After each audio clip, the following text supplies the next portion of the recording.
What's up, everybody?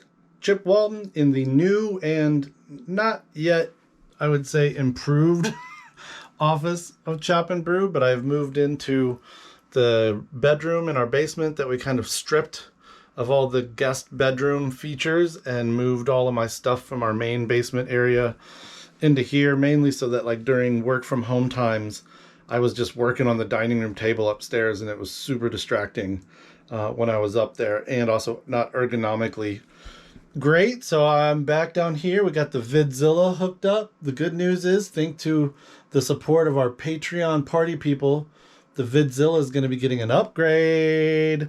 Our boy Bob is bringing over a Vidzilla 2.0. So my 12-year-old computer can finally rest in peace. Hopefully not before he gets here, though. I shouldn't have even said that out loud and jinxed myself, because there's a lot of footage on this old computer that we need to cross our fingers and make sure that it bridges the gap to the new system, because there's, as y'all know, there's got to be at least 25 episodes, everything from cooperage tours to Norway to Ireland, etc., etc. So what I wanted to do real quick is give an update, a late March update, kind of things I'm thinking about in real time now, and then things I'm digging back into the archives. My big thing is right now I just really want to edit a lot of footage that's just been sitting around for way too long, but I also want to make sure we don't forget current fun things happening. So as far as current fun things, Big Brew Day, first Saturday in May, you know, AHA's big, one of their big events each year.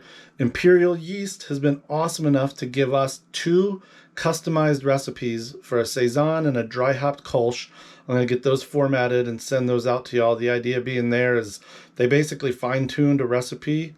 I asked for low gravity so that they could turn kind of quick in case people want to brew them one time before Big Brew Day and then maybe again on Big Brew Day, or either way, just a little kind of like bonus for being awesome supporters.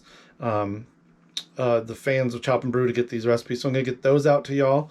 And we're going to talk to someone from the lab at Imperial Yeast about what to expect, maybe some tips, tricks, techniques for these 2 recipes. I'm super psyched about the dry hopped Kolsch. It sounds delicious. Other things I'm editing currently, the hop water. We talked to Fulton Beer, the brewing company here in Minneapolis, about how they make hop water. And it kind of sheds a different level of technical light on hop water making that you kind of don't see in some of the home-brewed hop water recipes and blogs out and about. So that's important to me to get out. I'm also, because it's Girl Scout season, 2 years ago in 2020, we did a Zoom tasting note with Paul Illa. He brewed a thin mint stout. So I'm finally chopping those up. Big fun to look back at that. Like, so weird. It was the beginning of the pandemic and it's a Zoom and it's just weird times. But yeah, so that video comes out while it's still Girl Scout cookie season. So if you want to go brew it, you go get your cookies and do it. It's actually the Ride Irish Stout from Mashmaker, which there's a Chop and Brew episode on, but with Thin Mints incorporated.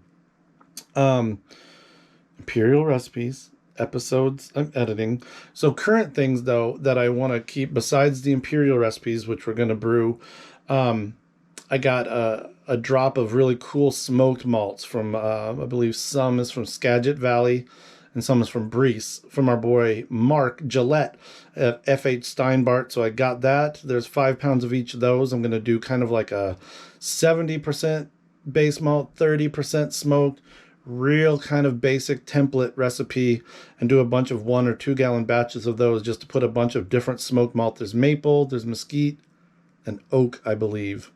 Kind of put those against each other on our quest for smoked beers in 2022.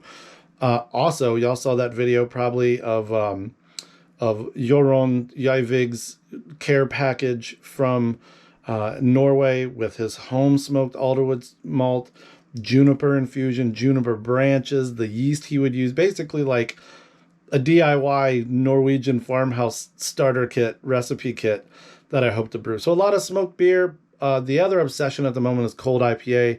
You'll probably see, and I posted about that a little bit, just trying to get a gravity reading, as they say, on what people think about it as a style. Would they brew it? Do they like them? Thankfully, a couple of breweries around here have gone pretty bonkers with them lately, so I'm trying to line up interviews with good old Chris England, because he literally just canned one yesterday through Bent Brewstillery. Murph at Blackstack hopefully is going to get in on an interview, and then Aaron Herman, our buddy over at Arbiter from the Dip Hop episode, has been killing some cold IPA. So 3 different kind of perspectives on this yet to be solidified style. So yeah, that's kind of like on top of work and Northern Brewers videos, which I hope everybody's subscribing to Northern Brewer TV. Been doing a lot of fun, good things there, and we're ramping that up for spring and summer. So yeah, thanks for your support. If you're a Patreon supporter, if you're just a YouTube subscriber, I love you too.